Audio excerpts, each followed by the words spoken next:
Hello friends, welcome to my channel the Focus Academy. Myself Shubham Singh. आज हम करने जा रहे हैं क्लास 10th का चैप्टर नंबर जो 3 है, pair of linear equation two variable. उसके ऊपर कुछ important case study based questions जो काफी ज्यादा इंपॉर्टेंट है according to examination point of view.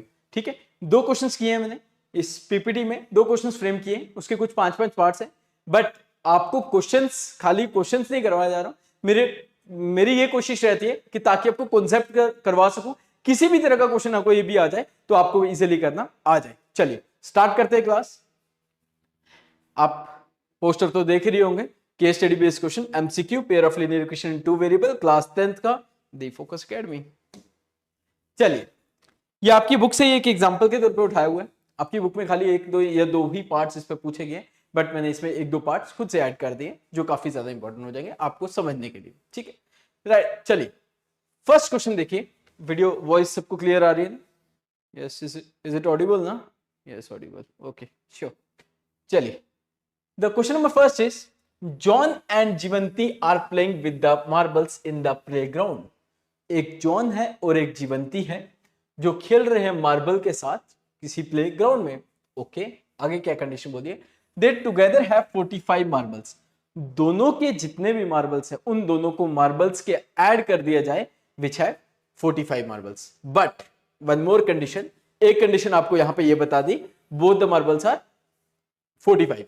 Okay, John has 15 marbles more than जीवंती।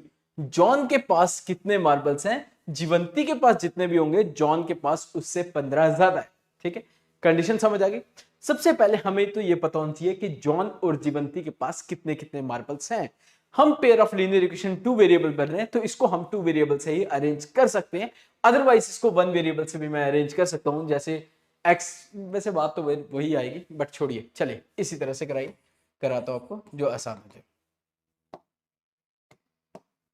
Late the number of marbles John had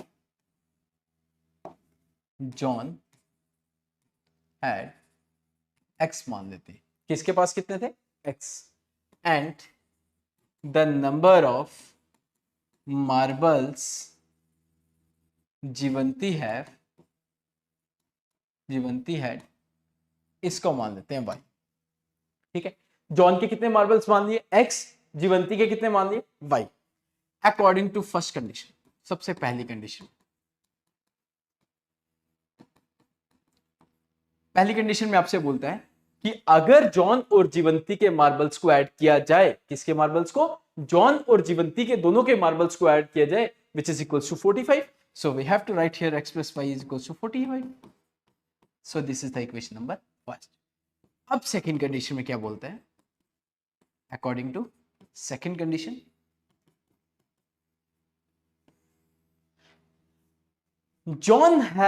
John has 15 marbles more than जीवंती।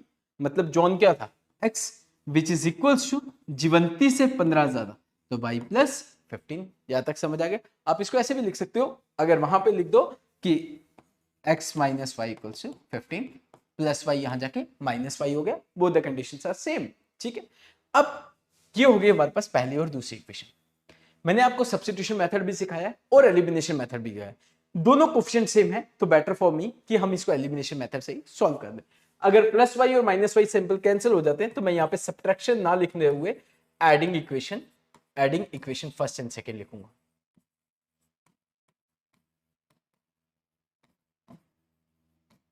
First equation is x plus y equals to 15। Second equation is x minus y equals to 15। ठीक है, ऊपर 45 नीचे 15। ठीक है, x और x add करेंगे, that is equals to 2x। y और y cancel, 45 और 15 60। x equals to 60 upon 2, that is equals to 30। It means John है, कितने मार्बल होंगे जॉन के पास उस टाइम पे? वो 30 मार्बल थे जो इन्होंने ये कंडीशन हमें बताई। ठीक है, so at the end you have to put the value of x in the equation first or second, choice is yours.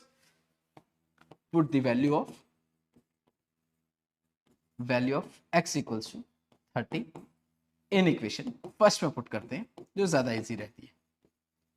ठीक है, फर्स्ट इक्वेशन क्या है, x plus y equals to 45, x की वैल्यू 30 पुट करनी है। हम यहाँ लिखते हैं x plus y equals to 45, x की वैल्यू हमने सब्स्टिट्यूट कर दी 30, it means y equals to 45 minus 30, y equals to 50। ठीक है, therefore number of marbles John have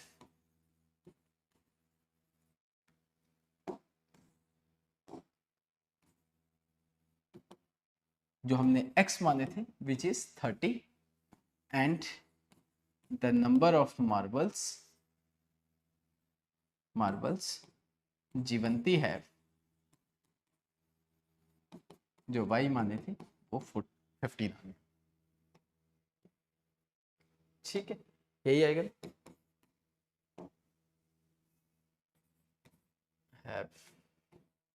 ठीक है, देखिए जी, यहां तक कोई डाउट किसी को, कोई परेशानी? ठीक है, देखो है ना, इससे 15 ज्यादा, ये 15 है तो 15 प्लस 15 क्या हो गए 13। इट मींस जॉन के पास 15 मार्बल ज्यादा थे देन जीवंती। ठीक है, ये आपको इस तरह से कोई भी क्वेश्चन आ सकता है, बट ये तो हो गया सिंपल से इक्वेशन निकाली, बट ऐसा तो नहीं आएगा। अब केस स्टडी में इसके ऊपर कोई क्वेश्चन अराइज होंगे, वो किस तरह से होंगे? सबसे पहले अब हमें ये पता चल गया कि जॉन के पास 30 मार्बल्स हैं और जीवंती के पास 15 मार्बल है। चलिए देखिए पहला पार्ट, कहते हैं but first question, the number of marbles Jeevanti had, Jeevanti के पास कितने मार्बल्स है, ना कि जॉन के पास। जीवंती के पास कितने थे 15, answer number A is correct. ठीक है, जीवंती के पूछे गए ना कि जॉन के। ठीक है, next question, the number of marbles John had, आपको कंफ्यूज करने के लिए पहले जीवंती लिख दी है। ठीक है, बट ये ध्यान रखिएगा अगर उसके 15 है तो इट मींस ये हमने कितने फाइंड आउट किए 30, answer number B is correct. ठीक है, आपको इनको निकालना ही पड़ेगा सो दैट आप इनके आंसर्स फाइंड आउट कर इजिली मार्क कर सकोगे। ठीक है, चलिए अब देखो क्वेश्चन में क्या ट्विस्ट लाया है। बोलते हैं अभी पहले आपने बोला कि 45 मार्बल्स है, अब मान के चलिए 45 को रिप्लेस कर देते हैं 55 इन द अबव डिस्कशन। तो अब बताइए नंबर ऑफ मार्बल जीवंती के पास कितने हैं? ओके, कोई बात नहीं, हमें पहले दिया था कि x plus y equals to total number of marbles 45, 45 को रिप्लेस कर देते हैं 55 से।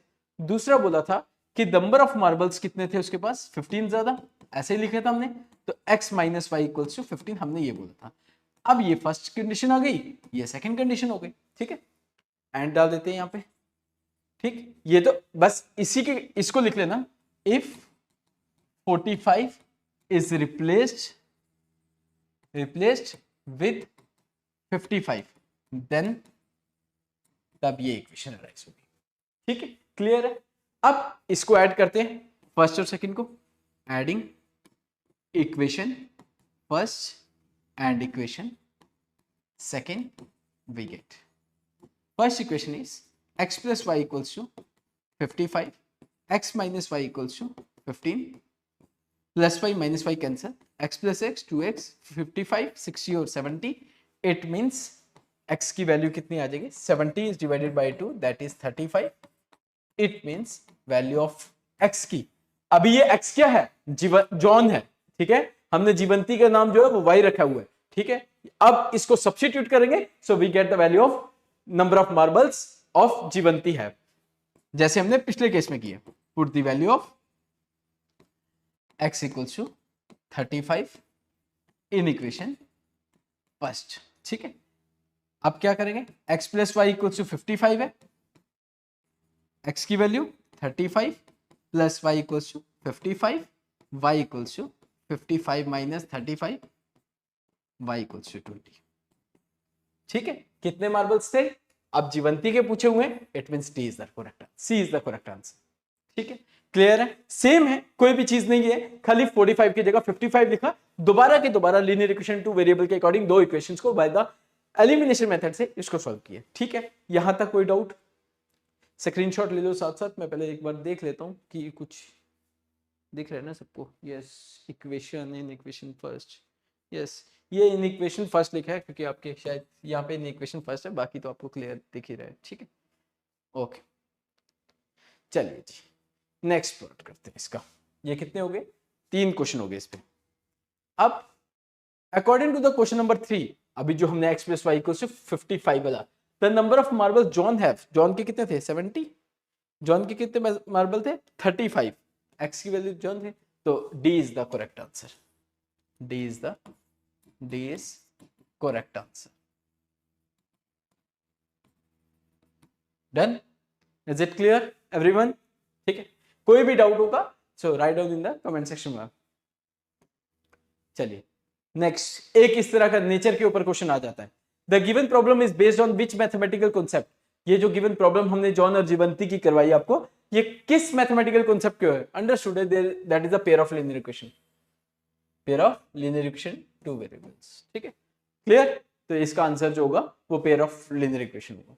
ठीक है, अब ये तो एक आसान, ठीक है, एक आसान, एक थोड़ा सा डिफिकल्ट, क्योंकि सारे आसान हो जाएंगे तो फिर।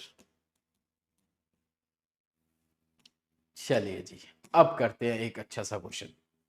ठीक है, सीबीएसई में काफी बार ये वाला सेम क्वेश्चन पूछे जाए, बट क्वेश्चन को थोड़ा सा ट्विस्ट करके पूछा जाता है, बट कंडीशन पूरी की पूरी सेम रहती है। ठीक है, इसके क्वेश्चंस भी काफी इंपॉर्टेंट बन सकते हैं और इसमें काफी ट्विस्टेड क्वेश्चन भी बन सकते हैं, कोई ऐसी बात नहीं है। ठीक है, क्वेश्चन को समझना, ये मैंने इसीलिए एक डाटा पहले से ही फ्रेम करके दिया ताकि आपको अच्छे से क्लियर कर पाऊँ। ठीक है, चलिए पहले क्वेश्चन को समझना, क्वेश्चन क्या बोलता है, क्या बोलता है, a test consist of true false questions. एक टेस्ट होता है, जैसे कि आपके व्हाइट बोर्ड टेस्ट होते हैं स्कूलों में, जो वो क्या है, ट्रू और फॉल्स क्वेश्चन पूछे जाते हैं, या ओरली आपसे कुछ भी पूछे जाते हैं। मोस्टली मैथ्स में ओरली क्वेश्चन नहीं पूछे जाते हैं, बस वो एग्जांपल्स के तौर पे वो पूछ जाएंगे, क्योंकि मैथ्स में सारा मैथमेटिकल पार्ट होगा, तो वो आपको फाइंड आउट करके ही निकाला जाता है। कहता है 1 marks is awarded for the every correct answer. कहता है अगर आपसे ओरल क्वेश्चन पूछे जाए और आपका आंसर सही हो तो आपको 1 मार्क मिलेगा। Okay, while 1/4 marks is deducted for every wrong answer. और अगर आपका आंसर उसमें से गलत हुआ तो आपका 0.25, जिसको 1/4 पार्ट बोलते हो फ्रॉम द एक्चुअल टर्म, तो वो आपका डिडक्ट हो जाएगा। Okay, a student know answers to some of the question. अब जैसे कि आपका वाला हाल, सारे आंसर्स तो पता नहीं होता है, कुछ तो गेस करने हैं। वैसे तो आपके U1 exam is going on, तो कुछ एमसीक्यू होंगे उसमें भी, है ना, कुछ अच्छे अच्छे फ्रेम किए होंगे टीचर्स ने, कुछ मैंने भी फ्रेम किए हैं अपने स्टूडेंट्स के लिए, कुछ ज़्यादा ही अच्छे वाले भी किए हैं, कुछ डोंट वरी। ठीक है, तो कुछ आपको नहीं आते होंगे, कुछ आप 4 में से 1 टिक करोगे, बट मैंने तो 4 में से 1 भी ऑप्शन रखा ही नहीं है, मैंने फिलअप कर दिया है। मुझे पता आप सबके सब बहुत तेज हो, इसीलिए मैंने ये उसी कॉन्सेप्ट से मैंने ये क्वेश्चन रिलेट करके बनाया, कि ताकि आप गेस करने वाला आंसर जो आप करते हो इसके ऊपर एक बनाते हैं।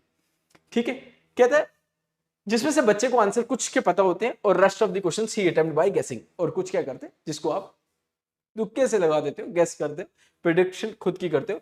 ही आंसर्स, वो कितने क्वेश्चन देता है, एक 120 क्वेश्चन टोटल देता है। ठीक है, आंसर, और उसमें से कितने मार्क्स आते हैं उसके 90 मार्क्स। इसका मतलब 30 मार्क्स उसके डिडक्ट हो गए हैं, वो इनकरेक्ट आंसर से या जैसे भी होंगे वो पता नहीं। ठीक है, चलिए अब पूछा क्या गया है वो बाद में देखते हैं। पहले तो मैंने ये आंसर यहां से स्टार्ट है। ठीक है, यहां से स्टार्ट है इसका आंसर। मैंने सबसे पहले एक बॉक्स बनाया, मैंने बोला टाइप ऑफ क्वेश्चंस कौन से, ट्रू और फॉल्स। मैंने बोला marks given for the correct answer, अगर आपका आंसर सही होता है तो आपको you get only 1 marks, but अगर आपका आंसर डिडक्ट होता है तो आपको कितने मार्क्स मिलेंगे, 0.25। ठीक है, अब सबसे पहले बच्चे को हमें यह पता होना चाहिए कि बच्चों को कितने आंसर्स पता है and how many questions he guesses the answer. ठीक है, सबसे पहले ये मानते हैं, नेक्स्ट पेज पे करते हैं। इस क्वेश्चन को थोड़ा ध्यान से समझना। Let the number of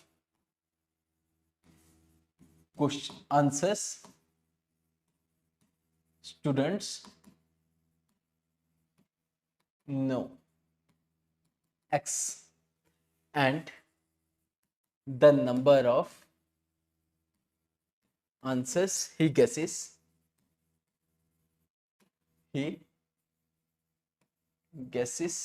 y। ठीक है, x मान लिए टोटल क्वेश्चंस, टोटल आंसर्स जो उसको पता थे, और नंबर ऑफ आंसर्स उसने जो गेस किए होंगे उसको y मान लिया। अब सबसे पहले इसकी कंडीशन कैसे बनाते हैं, आंसर जो आते थे, जो गेस किए, टोटल मिला के 120 answers according to first condition. सबसे पहले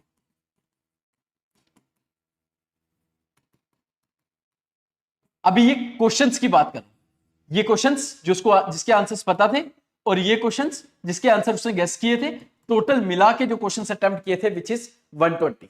ठीक है, इज इट क्लियर? अब सेकंड कंडीशन में अब कितने मार्क्स आए हैं उसके? अब एक नंबर का एक क्वेश्चन था, ठीक है, 120 क्वेश्चंस हैं तो 120 आंसर्स दिए हैं, इसका मतलब 120 है। अब क्या बोलता है, ही गॉट, कितने मार्क्स लिए उसने? 90 मार्क्स लिए थे।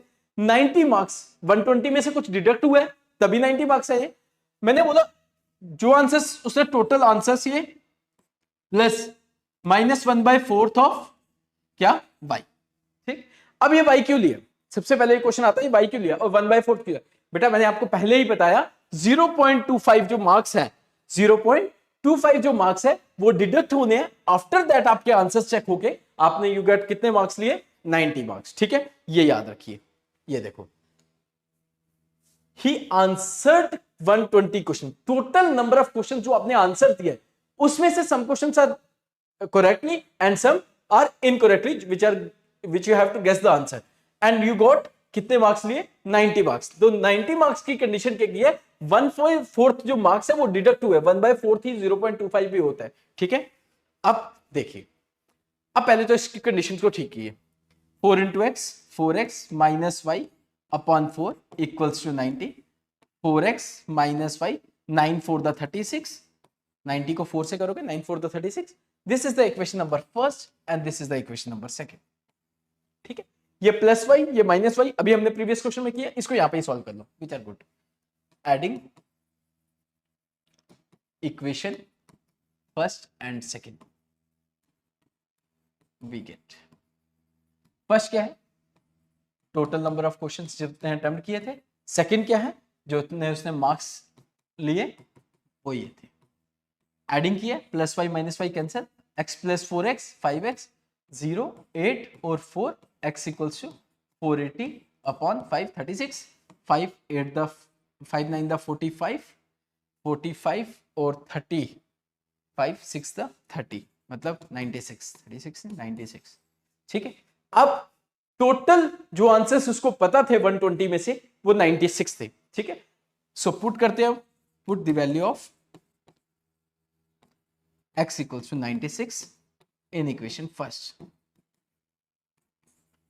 फर्स्ट इक्वेशन क्या थी? x plus y equals to 120, 96 plus y equals to 120, y equals to 120 minus 96, y equals to कितना? 24। ठीक है, यहां तक समझ आ गया? अब यहां लिखता हूं, therefore students know the answer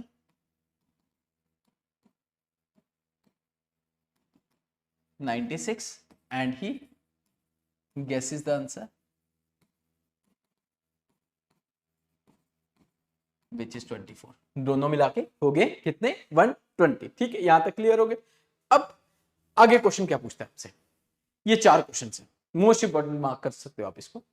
पहला, if answers are all question he attempted by guessing were wrong then how many questions did he answers correctly. ठीक है, पहले सारे के सारे आंसर्स जो हैं जो अटेम्प्ट किए थे गेसेस से वो सारे गलत हो गए, तो कितने क्वेश्चन अटेम्प्ट किए होंगे वो बताओ।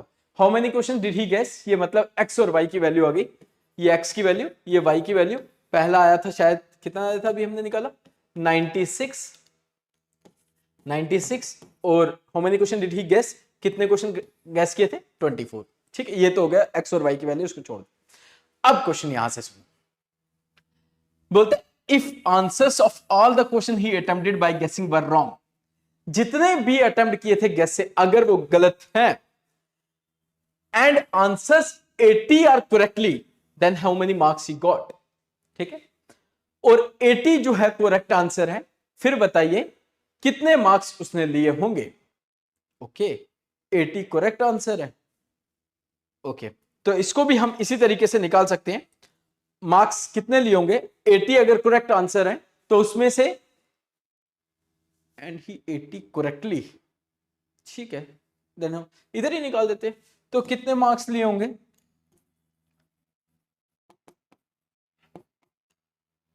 इनका कलर चेंज कर लेते, 80 माइनस 1/4 ऑफ y।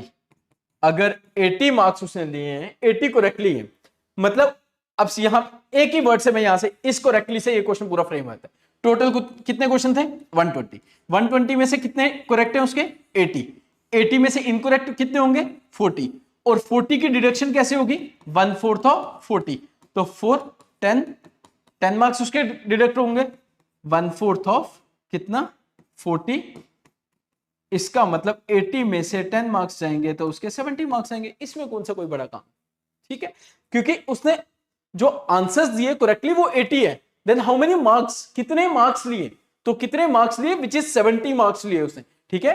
80 में करेक्टली आंसर्स में उसने ये पूछा है कि अगर आंसर्स जो दिए थे क्वेश्चंस के अटेम्प्ट बाय गेसिंग वो सारे के सारे क्या हो गए, जो गेस किए थे वो रॉन्ग हो गए, अगर जो रॉन्ग होंगे उनके तो मार्क्स डिडक्ट होंगे, और जो रॉन्ग हुए हैं 120 में से वो 10 क्वेश्चन 40 में से 10 नंबर चल जाएंगे, क्योंकि 40 का 1/4 पार्ट जो होता है वो 10 मार्क्स होता है, जैसे 1/4 ऑफ 40, तो इसलिए 10 मार्क्स उसके डिडक्ट करके उसके बाद उसके 70 मार्क्स है। देखो क्वेश्चंस को पूछ कैसे रहा है, क्वेश्चन को पूछने का तरीका समझो कि पूछ क्या रहा है, वो क्या मार्क्स पूछ रहा है, क्या आपसे करेक्टली क्वेश्चन पूछ रहा है, क्या आपसे इनकरेक्ट क्वेश्चन पूछ रहा है, क्या आपसे अगर ये पूछता है इसमें कि इनकरेक्ट के मार्क्स कितने हैं, कि कितने क्वेश्चन, अगर 80 क्वेश्चन उसने अटेम्प्ट किए तो इनकरेक्ट के मार्क्स कितने हैं, विच इज 10, बट उसने क्या पूछा है कि मार्क्स टोटल कितने आए हैं करेक्टली वाले करके, तो विच इज 70। अब देखो इसी क्वेश्चन को और थोड़ा सा एडवांस लेवल पे पहुंचाना है, अगर उसने आंसर्स जितने भी अटेम्प्ट किए गेसिंग से वो सारे गलत हो गए, देन हाउ मेनी क्वेश्चंस, ना कि marks, how many questions answers correctly to score 95 marks, तो अगर उसको 95 मार्क्स गेन करने हैं तो कितने आंसर्स, कितने क्वेश्चंस का आंसर करेक्टली दिया होगा उसने। तो अब बताइए क्या करने, अब हमें यही नहीं पता, अब इसमें हमें मार्क्स निकाले, इसमें हमें मार्क्स नहीं पता थे। अब देखो मैं इसको इस एक तरीके से निकाल सकता हूं, थोड़ा यहां ही निकालता हूं ताकि आपको, ठीक है। मान लो मार्क्स कितने थे x, कितने मार्क्स लिए उसने, क्वेश्चंस के आंसर्स कितने करेक्टली थे x, x किसमें से 120 में से, बट इसमें से कुछ 1/4 पार्ट भी डिडक्ट होगा टोटल क्वेश्चन में से, टोटल क्वेश्चन में है 120, 120 में से करेक्टली को बाहर निकाल दो, correctly minus incorrectly which are guess is the answer, the rest of the marks you got 95, ऐसे ही बोला इसने। फिर बता रहा हूं, मान लो करेक्ट आंसर जो है टोटल 120 में से, 120 में से करेक्ट जो हुए x हुए, बाकी क्या होंगे, अगर 120 में से x जो है करेक्ट होंगे, रेस्ट ऑफ द आंसर जो होंगे वो इनकरेक्ट होंगे, तो इसका तो 1 मार्क्स मिल रहा है, इसका कितने मार्क्स मिल रहे हैं 1/4 मार्क्स से डिडक्ट हो जाने। अब उसको डिडक्ट होने के बाद वो कितने मार्क्स लेता है 95 मार्क्स। तो अब इसको सॉल्व करते हैं, 4 into x 4x minus 120 minus minus plus, LCM लेते हैं इसका, ठीक है, 4x और x 5x, 5x और minus 120 upon 4 equals to 95, 5x equals to कितना आएगा 95 इंटू 4 प्लस 120, मल्टीप्लाई वाला आ जाके डिवाइड वाला आ जाके मल्टीप्लाई, माइनस वाला आ जाके प्लस में, तो इधर ही करते हैं 5x इक्वल्स टू कितना आएगा 500 104 400 400 मतलब 380 380 और 500 हो गए simple, 500 divided by 5 that is 100 answers जो होंगे, 100 क्वेश्चंस के आंसर्स जो है वो उसने सही दिए, बाकी जो है बाकी 20 क्वेश्चंस जो हैं वो उसने इनकरेक्ट आंसर दिए, ठीक है। यहां देख लो कोई गलती तो ना आई है, 5 4 द 20 5 9 द 45 45 0 600 आता है क्या, 400 400 5 4 द 20 टू कैरी 5 9 द 45 और 2 47, गलत क्यों आ रहा है, 4 9 द 36 और 2 38, क्या कर रहा हूँ मैं अभी आज, 500 ठीक ही है बेटा, yes 100 is the correct answer, ठीक है। मैं ये रफ इरेज कर देता हूँ ताकि आपको कंफ्यूजन ना क्रिएट हो, ठीक है, समझ आ गए। इस तरह के क्वेश्चंस आपको काफी बार पूछे जाते हैं और ये according to my point of view these are the most important questions, ठीक है। इस तरह के क्वेश्चंस अपने U1 एग्जाम के लिए भी ज्यादा से ज्यादा प्रिपेयर करिए, क्योंकि इसी तरह का कुछ ना कुछ ट्विस्ट करके आपको पेपर्स में आ सकता है, और जो स्टूडेंट्स स्कूल में है मेरे पास और वो भी इसी तरह के क्वेश्चंस, मैं चाहता हूँ कि इसी तरह के प्रिपेयर करें ताकि आप अपने केस स्टडी वाला क्वेश्चन अच्छे से अटेम्प्ट कर सके, ठीक है। चलिए आज के लिए इतना ही रखते हैं, क्योंकि आप बच्चों की डिमांड थी कि सर केस स्टडी भी बता दो, तो इसलिए मैंने सोचा कि आज केस स्टडी बना देते हैं, ठीक है। Okay, thank you so much. I hope you like my video. If you like my video, please like, share and subscribe.